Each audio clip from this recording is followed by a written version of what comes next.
Hello everyone, you are back with another Bonarescu TV reaction video. Today I will be reacting to Romania just changed the Black Sea and Russia is alarmed. So let's get started. Let me make myself a little bit smaller. We'll just dive in right here.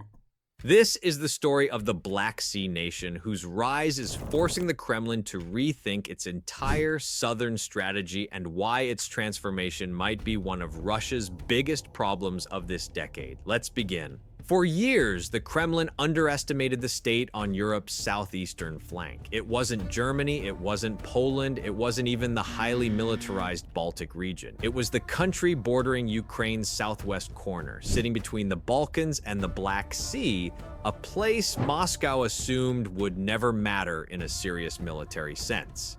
The assumption was simple. This state was too quiet, too politically modest, too economically constrained, and too busy managing internal reforms to pose any significant threat to Russia's regional ambitions. But verified reporting from NATO headquarters, the EU Institute for Security Studies, and multiple independent defense think tanks confirms that something has shifted dramatically since the start of Russia's full-scale invasion of Ukraine in 2022. This southeastern frontier has gone from a relatively modest force to one of the fastest modernizing militaries in the entire alliance. And this evolution...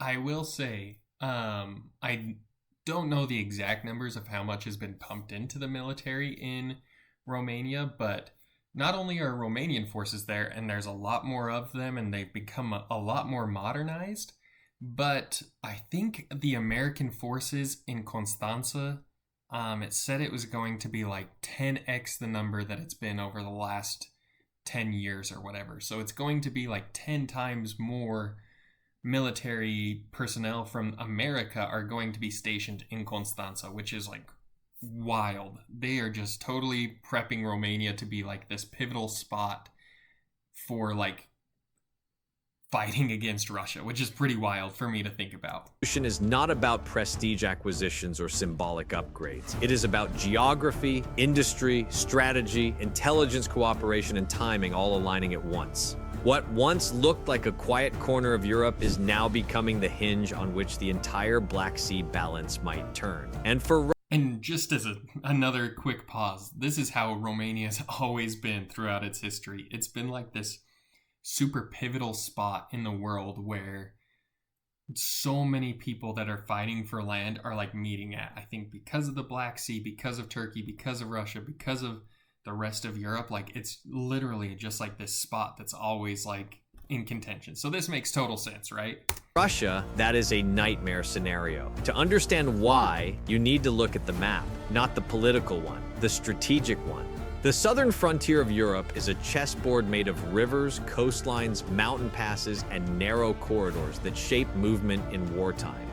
And at the heart of this board sits a country that commands the western Black Sea, the mouths of the Danube River, and the approaches to Moldova, including its Russian-backed enclave of Transnistria.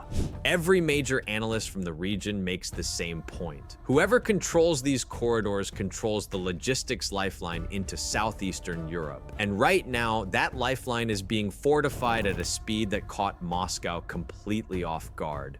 The Black Sea coastline here does something unusual. It faces the Crimean Peninsula directly. From this shoreline, NATO radars can track Russian air and naval movements within minutes. And since 2023, according to official statements from NATO air policing units and independent defense observers on the ground. That's a sweet drone controller. DJI? I didn't know DJI made controllers like that. That's pretty ballin'. That looks way sweet. Russian drones launched at Ukrainian grain ports have crashed multiple times on this NATO member's territory. This was not hypothetical risk, it was physical intrusion, which means this nation suddenly found itself pulled onto the front line, regardless of its intentions. Grain ships under attack only a few kilometers across the water. Okay, so Ismail, I know, is like a big port city on the Danube River. Constanța's kind of like one of the older cities in Romania. Port city, has been controlled by multiple different peoples, I guess I should say, over the course of time. So this is very crucial right here. explosions visible from Allied towns, drone fragments landing in farmers' fields. All documented, all confirmed, all reminders that proximity becomes vulnerability in a heartbeat. When Moscow expanded its strikes along the Danube Delta directly across the water from Romania's border, the message was unmistakable. Pressure would not respect borders. But instead of backing down, this eastern frontier doubled down. More radars were deployed, more air defense systems were activated, more coordination began with NATO's integrated air and missile defense system. And most importantly, a complete restructuring of its armed forces accelerated as if someone had flipped a national level switch. The Kremlin expected hesitation. What it got instead was acceleration. Before 2022, this nation's military was a patchwork of aging Soviet-era vehicles, outdated air defense systems, and a procurement budget struggling to keep pace with modernization. But the war in Ukraine changed everything. Defense spending surged well above 2% of GDP, as confirmed by Romania's Ministry of Defense and European. So historically, they've only spent about 2% of their budget, 2% of their GDP on war and on defense, basically. I shouldn't say war, on defense. So they increased it over 2%. Budget I don't monitors. know how much. Long-term procurement was locked in not for 1 or 2 years, but for an entire decade. Then came the big shockwaves. The Air Force secured a full fleet of F-16, including aircraft sold at symbolic cost from the Netherlands, according to statements shared by both defense ministries. The following year, Washington approved its request for F-35s, marking the country's entry into an elite group of European nations with fifth-generation stealth capability. Every analyst in the region agrees. Once you operate F-35s, you are no longer playing the same game as your neighbors. You are shaping the battlefield from beyond the horizon, and this was only the beginning. Land forces underwent an even more dramatic overhaul. Plans for M1A2 Abrams tanks were publicized. New infantry fighting vehicles and artillery systems were purchased under partnerships with South Korean defense powerhouses, a partnership described by European military observers as a quiet revolution in Balkan defense strategy. But perhaps the biggest surprise came from the coastline. Romania may not have a massive navy, but what it does have is priceless real estate. Coastal batteries armed with anti-ship missiles can deny access to entire sections of the Black Sea. Ukraine's battlefield success in 2023 and 2024 demonstrated this capability vividly, sinking multiple Russian vessels and damaging the Black Sea Fleet headquarters using land-based systems and drones. Independent analysts argue that once this coastal state completes its planned missile and radar upgrades, the Western Black Sea becomes a far more dangerous space for any Russian vessel operating near Crimea.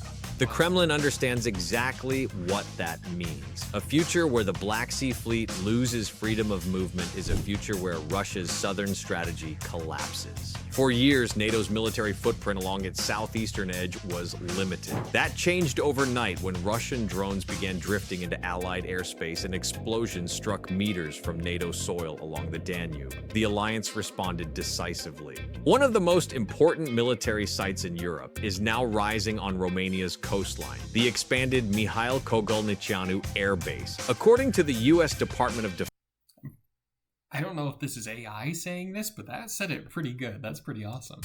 This base is set to host up to 10,000 American personnel, becoming the largest U.S. military hub in Europe outside Germany. Whoa. Okay, so maybe I got the 10 wrong. I had known I had read 10 somewhere, and I thought it was 10 times. 10,000. I remember living in Constanța, and there weren't a ton of military personnel there in 2014 when I was there. So pretty wild to see 10,000 American military personnel being in Constanța. That's wild. This is more than symbolic presence. It is strategic leverage. From this location, NATO can monitor every movement in the Western Black Sea. It can reinforce Bulgaria and the alliance's southern flank within minutes. It can support operations that deter Russian pressure on Moldova. And it can provide rapid logistical support to Ukrainian forces fighting near the southern front.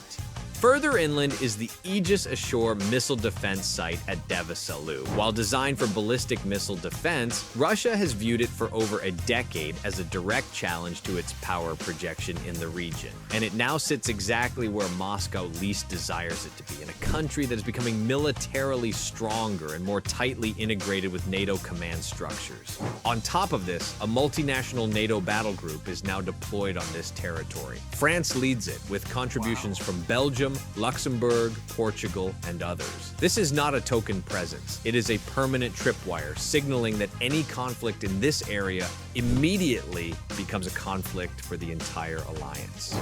This eastern frontier is no longer just a country. It is a platform for surveillance, a platform for logistics, a platform for deterrence, a platform for rapid reinforcement, a platform for shaping the future of the Black Sea, and the Kremlin knows it.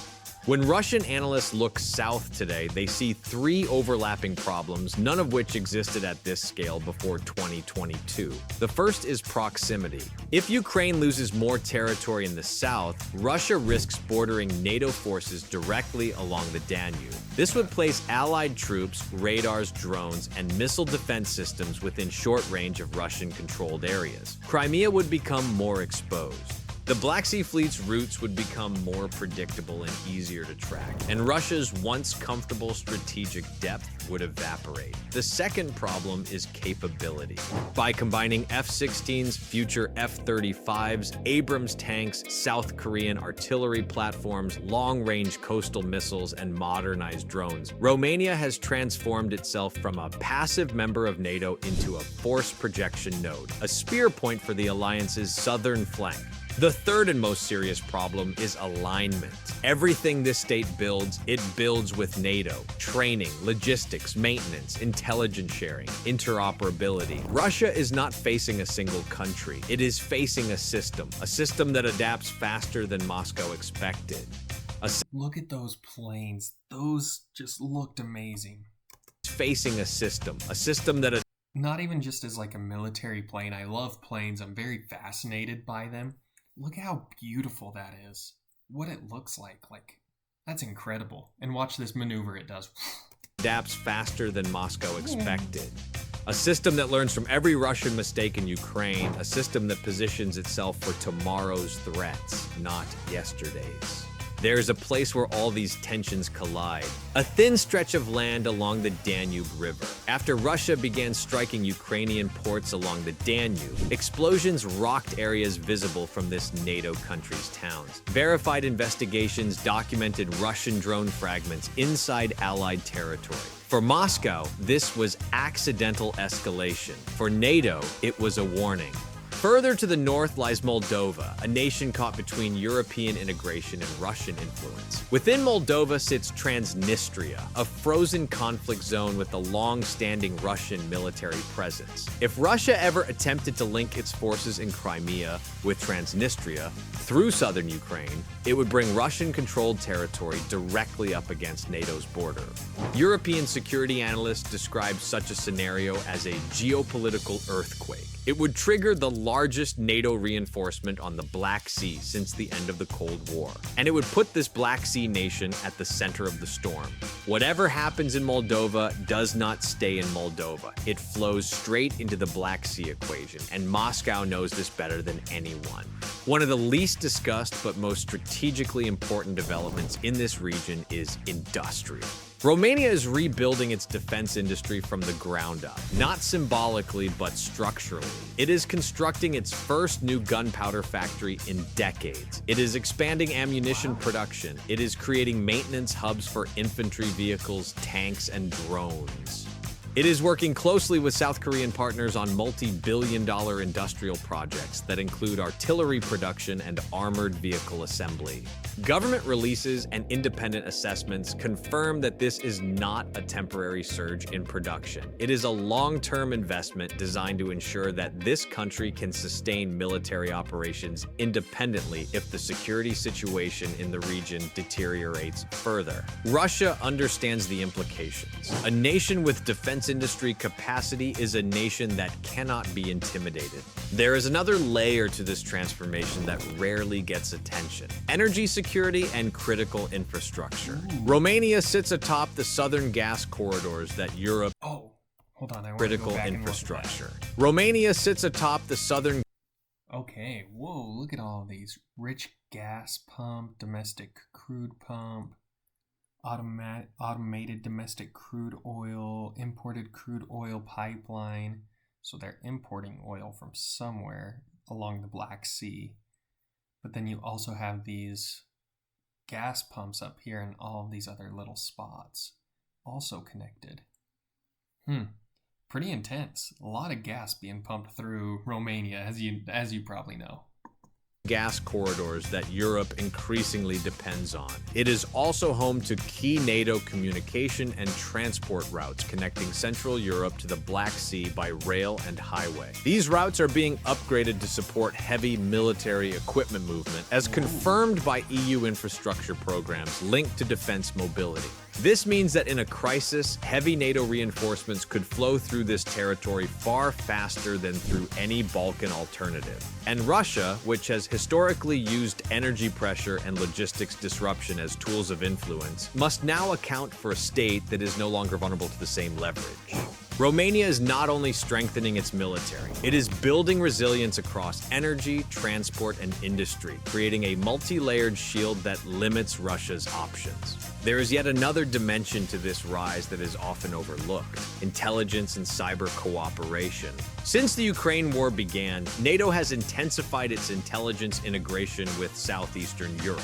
Romania now participates in intelligence sharing networks that accelerate warnings about Russian drone activity, naval deployments, and cyber operations. Western intelligence services have quietly increased their footprint in the region, using this country as a listening post on Russian movements in Crimea, the Black Sea Fleet, and even southeastern Ukraine. Cyber defense units collaborate with NATO's Cooperative Cyber Defense Center of Excellence, strengthening resilience against Russian hybrid attacks. This creates a new problem for the Kremlin. It can no longer operate in the Black Sea with the same opacity. Every radar ping, every drone launch, every naval maneuver has a higher chance of being recorded, analyzed, and shared across the alliance. The Black Sea is no longer a dark zone for Moscow. It is a monitored theater. The rise of Romania does not mean war is inevitable. It does not mean Russia intends to attack, and it does not mean NATO seeks confrontation, but in geopolitics, momentum matters. The Kremlin now faces a NATO state on its southern flank that is modernizing rapidly, hosting more allied forces, fortifying its coastline, expanding its industrial base, and positioning itself at the exact geographic choke points Russia needs for influence in Moldova,